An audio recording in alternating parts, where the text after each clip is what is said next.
They say some friendships are written in the stars, destined to begin long before they even understand the meaning of love. Tobi and Ngozi met that day under the shade of a tree, a simple gesture, but it marked the beginning of something unbreakable. Two souls, bound by fate, destined to grow side by side. Years has passed, they both went to same senior high school. Their friends thought they are siblings, because they are always together, they are inseparable, they continue, they educate to same university, their bond deepening with every shared laugh, every whispered secret. They were always in sync, partners in school projects, daydreamers in the back row, their friendship evolving into something far greater than they knew.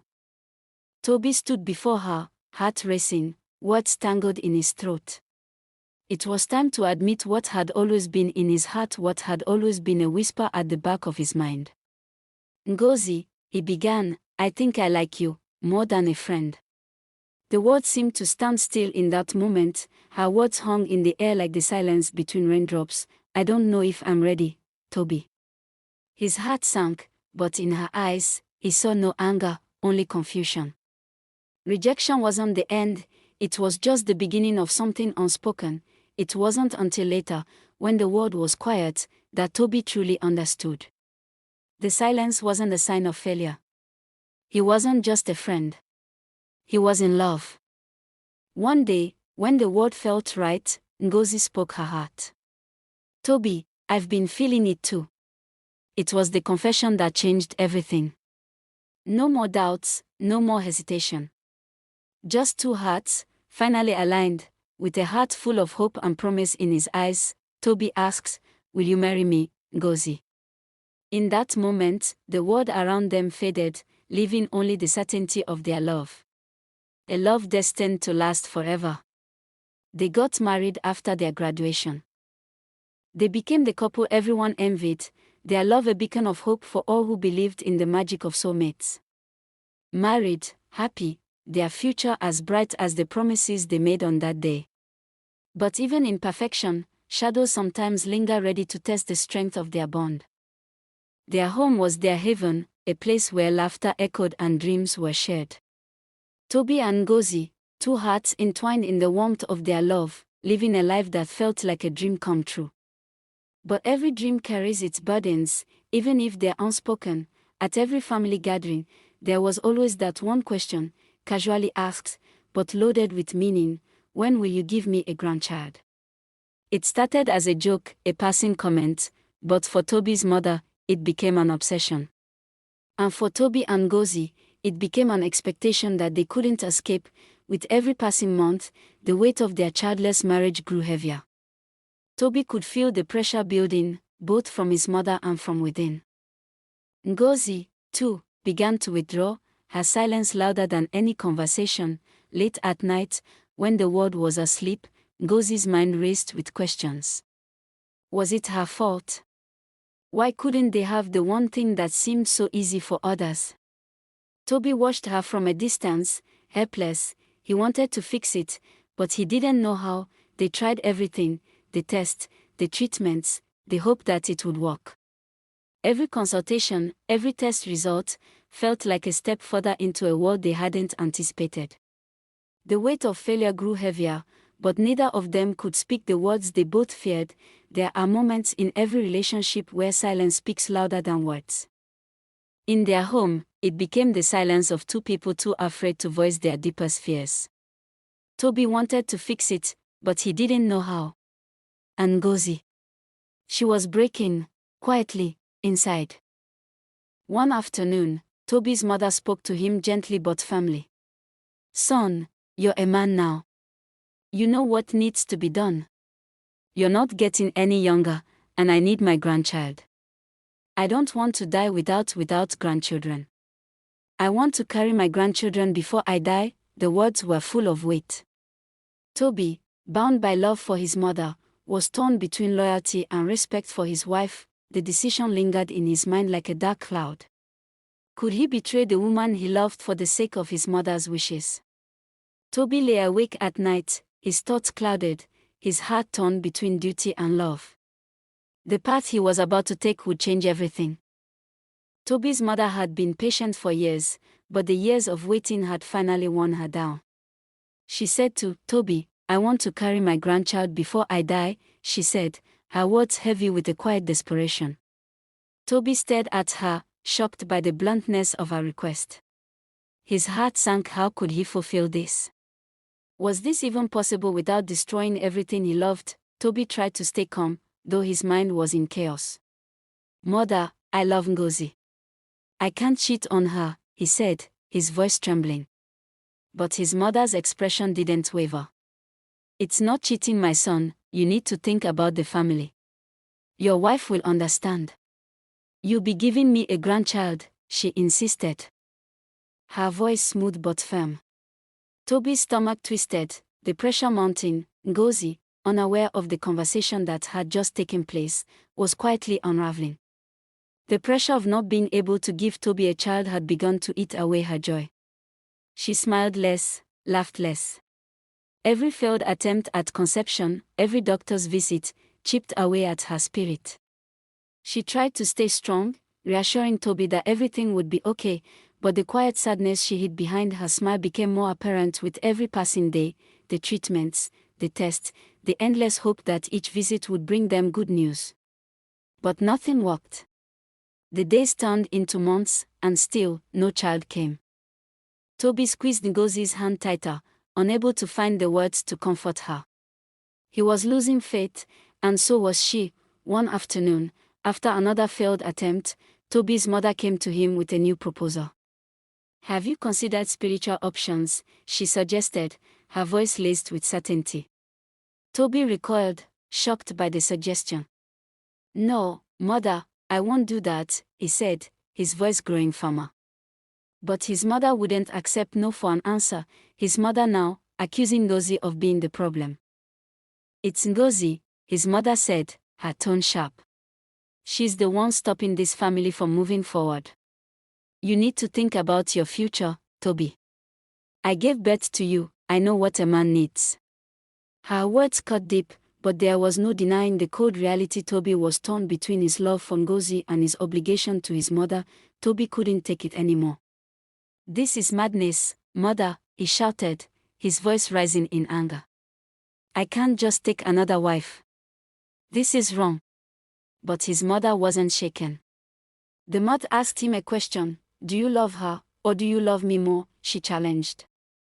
"You need to give me a grandchild. You don't have a choice." With those words, Tobi felt the last of his resolve crack.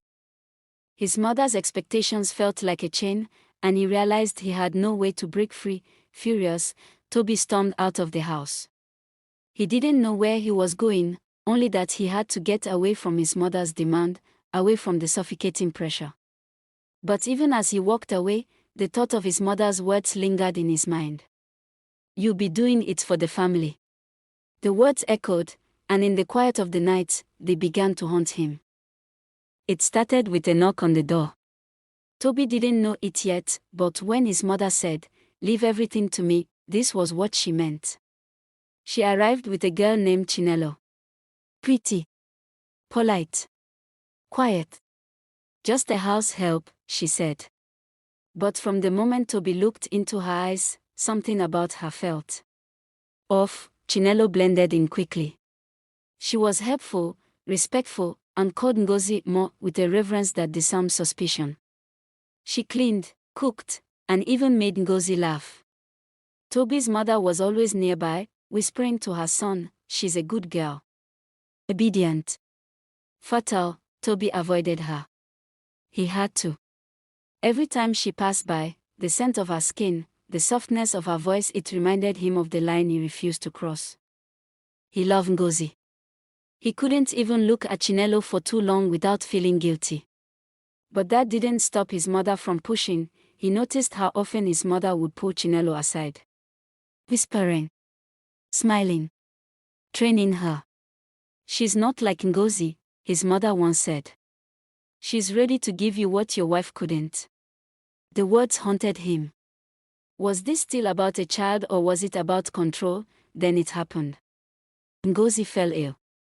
Nothing serious, but enough to keep her in bed for a few days. Chinelo stepped in like a shadow, taking care of everything. Cooking, cleaning, running the household. And as she moved through their home with quiet precision, something in Tobi began to unravel. Late one night, as Ngozi slept, his mother made her move. "You need to go to her," she said calmly. "Ngozi won't know.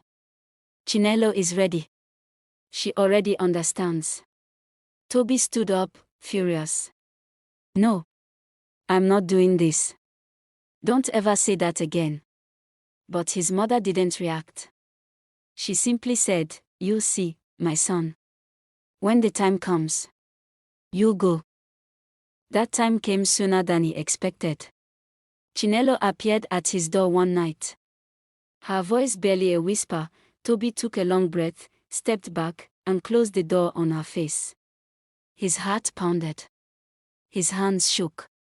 But for that moment, he held the line, but the next time, he didn't send her away. Maybe it was the weight of years of pressure. Whatever it was. That night, the line blurred. And that was the beginning of a betrayal so deep, it would destroy everything they once called love. Tobi didn't know how to react when Chinelo told him she was pregnant. His heart raced. For years, he had hoped, prayed for a child. Now, with Chinelo, it was happening. Relief mixed with guilt. He was finally going to be a father. But at what cost? Tobi's mother was overjoyed. She hugged Chinelo like she was her own daughter, calling her the one who would save this family. She no longer treated her like a mere house help, but like family. The warmth in her eyes was enough to make Tobi question everything he had been holding onto. Ngozi felt something was off. She noticed the way Tobi and Chinelo interacted, too familiar, too comfortable. Her instinct screamed at her, but she couldn't prove it. The silence in their house began to suffocate her, and she felt a growing sense of betrayal in her gut. Then it happened. The moment she feared the most. Ngozi walked in, and there they were, Tobi and Chinelo, too close, too comfortable. The betrayal was clear in the air, as real as the cold that crept into Ngozi's heart. She stood frozen, her devastated. Ngozi couldn't even find the words. She packed her bags without a word, her heart shattered. Tobi stood there, his eyes pleading for her to stay. But there was no going back. The love they once shared had turned to dust in the air between them. She couldn't stay. She couldn't forgive. "Please, Ngozi, don't leave me," Tobi begged, his voice breaking. He tried to grab her arm, but she pulled away, her eyes hard as steel. "You've already made your choice," she said, her voice icy. Ngozi couldn't hold back anymore. She told his mother everything, how Tobi had betrayed her, how he'd chosen Chinelo over her.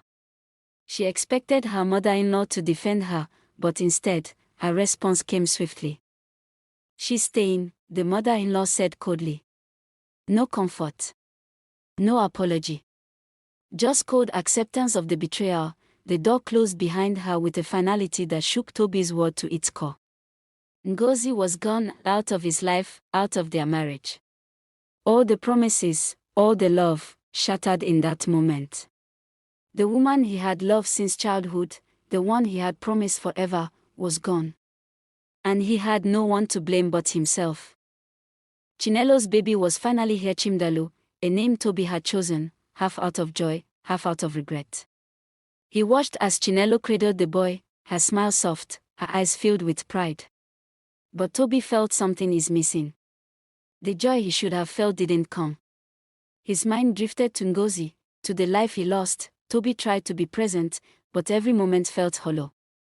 He would sit at the table, pretending to be a family, but inside, he felt emptier than ever. Chinelo smiled at him, but all Tobi could think about was the home that used to feel full before everything shattered. Chinelo's attitude began to change. She is always ordering the cook around, wore expensive clothes like a queen, and acted like the house was hers. The more she changed, the more Tobi felt suffocated. This wasn't the woman he had known. This wasn't the life he wanted. But it was too late. He had made his choice. At night, Tobi couldn't sleep. He missed Ngozi more than words could explain. He'd find himself staring at old pictures, remembering the way things used to be. They laughed, the warmth. Now, he slept alone on the couch, unable to shake the emptiness that followed him every day. His friends didn't understand. They saw the man who used to be full of life, now a shadow of himself. What happened? One of them asked. Life happened, Tobi said, forcing a smile. But they saw the truth in his eyes. Tobi hated himself even more for it. Chinelo threw a naming ceremony for Chinelo, as if everything was normal. The guests celebrated the baby, but Tobi couldn't shake the feeling that something was missing. Ngozi wasn't there. She never would be. And no matter how many people clapped or smiled, Tobi couldn't forget what he had lost. One day, the baby called him Daddy. It caught him off guard. For a moment, Tobi's heart softened. The name filled him with a tenderness he hadn't felt before. Maybe, just maybe, there was a way to fill the hole in his chest. Maybe this child, this innocent life, could give him the peace he so desperately craved. For a brief moment, Tobi believed he had found peace. He thought that with Chinelo calling him Daddy, everything would fall into place. But deep inside, he knew the truth. The illusion of peace would crumble. His mistakes, his choices could never be undone. The damage was already done. Tobi returned home that evening, expecting the usual silence, but what he found was worse than his worst fear. There, in his own bed, were Chinelo and the gateman together. His heart stopped. Betrayal hit him harder than any punch ever could. His home, his life, everything seemed to fall apart in that one moment. Fury exploded within him. How could you? Tobi shouted, his voice shaking with rage. He didn't care about the words anymore, he had to act. He turned to the gateman. Get out. You are fired, Tobi said, his voice like a whip, lashing out with every ounce of anger he had inside him. Chinelo sobbed, begging for forgiveness. Please, Tobi. It was a mistake. I was lost. I don't know what happened. Her words stumbled out, broken, desperate, but Tobi didn't move. He stared at her, feeling nothing but pain. For the sake of our son, please forgive me, she pleaded.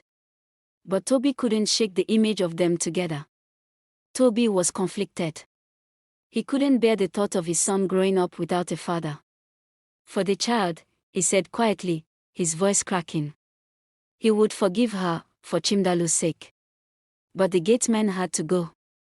The gateman, furious, stood up and pointed at Tobi. If I'm leaving, I'm taking my son with me, he said. Tobi laughed bitterly, thinking it was some cruel joke. You must be mad, he said, shaking his head. But the gateman didn't back down. The gateman's words hit like a bombshell. Ask her, he yelled. I'm the boy's real father. Tobi's heart skipped a beat. What? He asked, his voice shaky. You're lying. But the gateman's glare told him the truth. He wasn't lying. The baby, Chinelo, was his. Chinelo broke down, her sobs shaking her body. I never wanted this to happen, she cried. I never meant for you to find out this way. But it was too late. Tobi couldn't look at her the same way. His mind was racing, trying to comprehend the truth, but all he could hear was the sound of Chinelo's broken heart. The silence was louder than thunder. Tobi stood there, numb, watching as everything he thought he knew came crashing down. The trust, the love, the family, destroyed in a heartbeat. Chinelo's sobs faded into the background, drowned out by the storm of betrayal that raged. Tobi couldn't take it anymore. He needed the truth. His hands shook as he stood in front of Chinelo, eyes burning with fury. Tell me the truth, Chinelo, he demanded. I need to know, now. For a long moment, Chinelo sat in silence, her eyes downcast. Then, finally, she spoke. Tobi. I lied. Chinelo's voice was soft as she began to explain. It was the day I first met him, the gateman. He was kind to me when I first arrived here. We became friends. But then, things changed. One night, we got closer than we should have. Tobi's world began to crumble as everything started to make sense. The lies. The hidden meetings. Tobi's mind went blank. He walked through the house like a ghost. Everything around him blurred. The walls, the furniture, even the air felt heavy. How had he let it all slip by? Nothing mattered anymore. The truth had shattered him beyond repair. Tobi couldn't keep it inside anymore. He went to his mother's room, his body trembling with anger and confusion. How could you do this to me? You knew about the lies, didn't you? His mother, weak and frail, didn't flinch. She looked at him, her eyes filled with a mixture of regret and acceptance. I did what I thought was best for the family, she whispered, her voice barely audible. His mother's confession felt like a knife in his chest.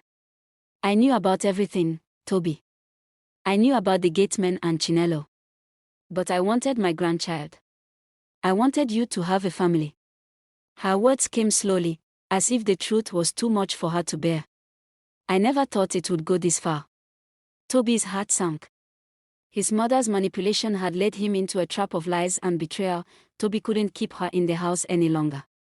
His heart ached, but his decision was final. Leave, he said, his voice hollow. You can't stay here anymore.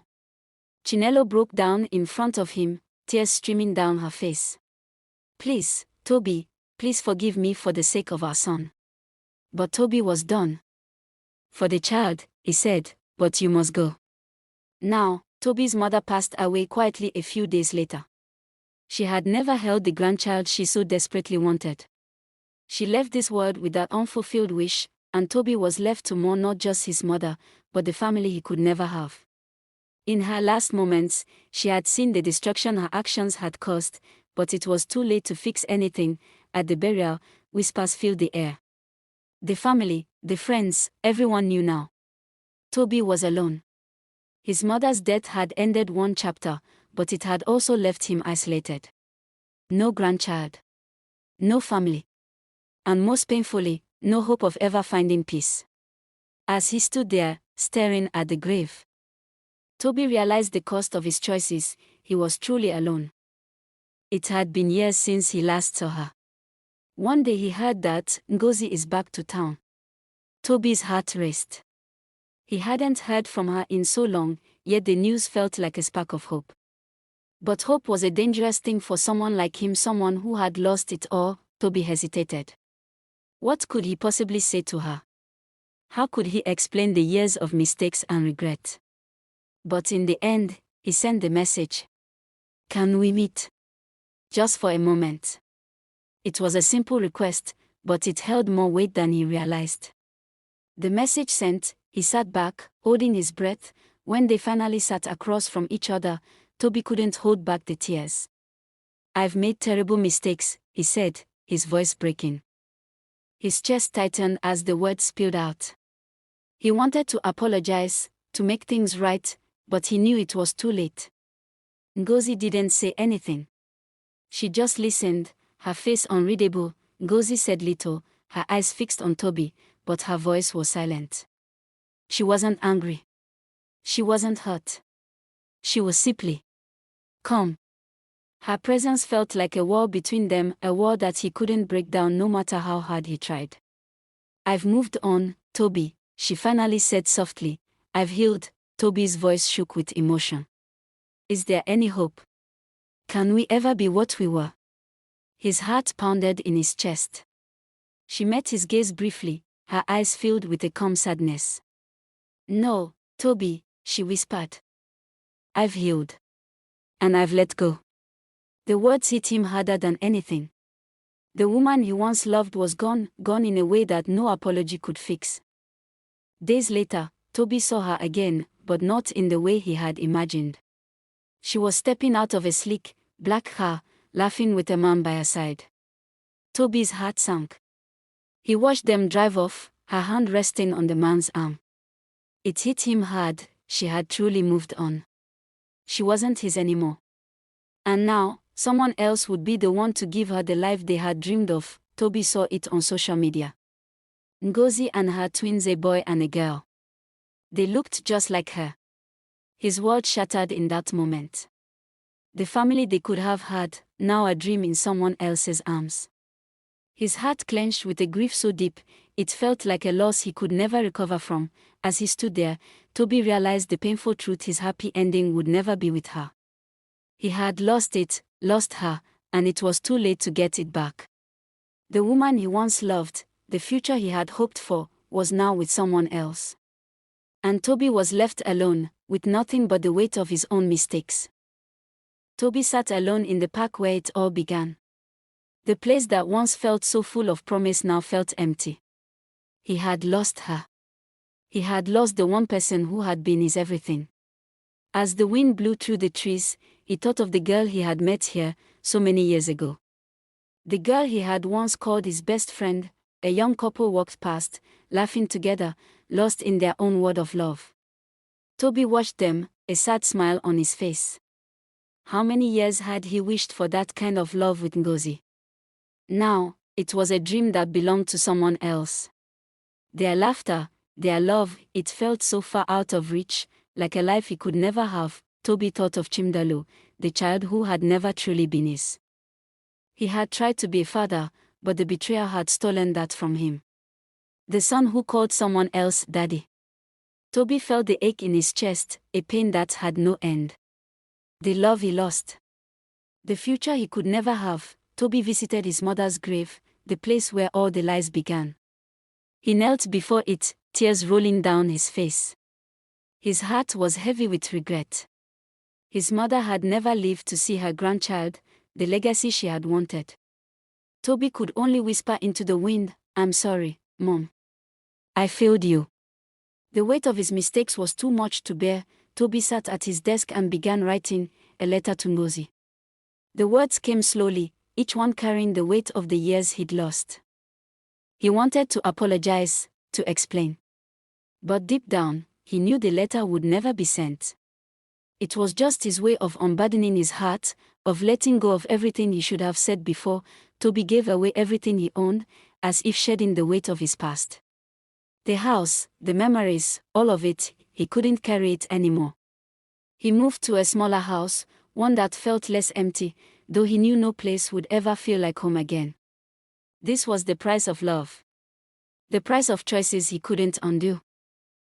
One evening, Tobi found Ngozi's old bracelet in a drawer. He hadn't seen it in years.